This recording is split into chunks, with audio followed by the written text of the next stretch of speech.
یەکێک لە سەحابە خۆشەویستەکانی پێغەمبەری خوا صلی الله عليه وسلم ئیمامی ئەبوو هورەیرە ڕەزا و ڕەحمەتی خوای لێبێ لە حەدیثێکی صحیح مسلمدا هاتووە دەفەرمێت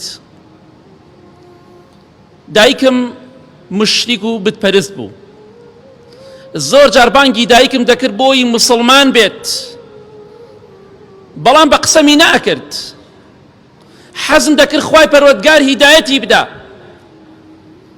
ڕۆژێکیان بانگی دایکم کرد و بانگەوازیم کرد و نەسیحەت و ئامۆژگاری باوکم کرد، دایکم کرد عەفو، وتم دایکیان مسلمان بە، بەڵام کۆمەڵی قسەی پێم کرد دایکم، قسەکان دەربارەی پێغەمبەری خوا بوو صلی الله عليه وسلم، زۆر بەلامە و ناخۆش بوو، بە گریانەوە هاتمە خزمەتی پێغەمبەری خوا صلی الله عليه وسلم.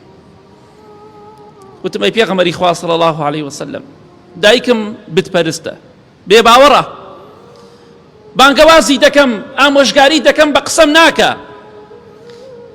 ئەمڕۆ بانگم کرد، کۆمەڵی قسەی کرد بەرامبەر بە تۆ، زۆرم پێ ناخۆش بوو. ئەی پێغەمبەری خوا صلی الله عليه وسلم، دوعای خێر بکە خوای گەورە دایکم هیدایەت بدە. ئەو دڵسۆزیە، بە حەزکەین دایکمان، باوکمان، کچ و کوڕمان، خوشک و براکانمان ئامۆژگاریان بکەین، لە ئاگری دۆزەخ ڕزگاریان بکەین بە پشتیوانی خوای پەروەردگار، ڕێگای ڕزگاریان بگرینە بەر بۆی ئینشاڵڵا ئەوانیش بەختەوەر بن وەکو ئێمە. بەڵام کاتێک کە دایکم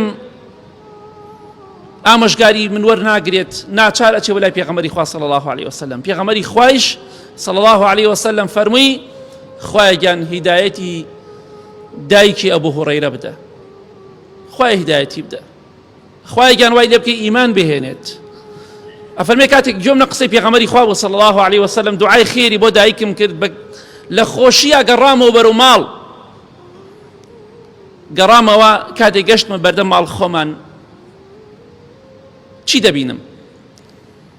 کاتێک کە دایکم گوێی لە دەنگی پێم بوو، فەرمووی ئەبوو هورەیرە لە جێگای خۆت بوەستە و مەیە پێشەوە.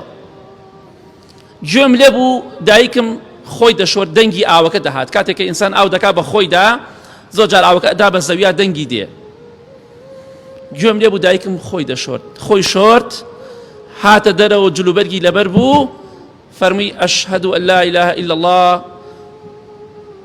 شایەتی ئەدەم کە هیچ خوایەک نییە ئیلا ئەڵڵا نەبێت، و محەممەدیش پێغەمبەری خوایە صلی الله عليه وسلم.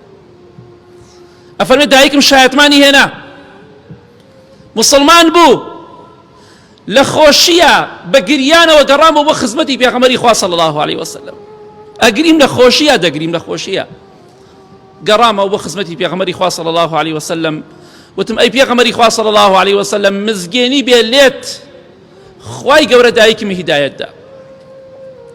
پێغەمبەری خوا صلی الله عليه وسلم سپاس و ستایشی خوای پەروەردگاری کرد و دوعای خێری کرد. بەڵێ خۆشەویستان، با ئێمەش ئاوا دڵسۆزی دینەکەی خوا بین، دڵسۆزی ئەوە بین کە خوای گەورە هیدایەتی ئەو خەڵکە بدات. با بە پشتیوانی خوا خۆمان ماندووکەین بۆی خوای گەورە ڕێگای ڕزگاری بۆ ئەو خەڵکە بگەڕێنێتەوە. جاوە زۆر گرنگە ئێمە دڵسۆز بین، سوێن بەخوا ئەگەر دڵسۆزی بەرامبەر بین بە پشتیوانی خوا، کاریگەری تەواومان لەسەری دەبێت. با خەمخۆری ئەو دینەی خوا بین. بەڵێ پێغەمبەری خوا صلی الله عليه وسلم کۆمەڵی سەحابەی پەروەردە کرد لەسەر دینداری خواپەرستی، لەسەر تەقوا و ئیمان، لەو پەڕی ئیمانە بوون، لەو پەڕی دڵسۆزیدا بوون بۆ گەیاندنی پەیامی خوا.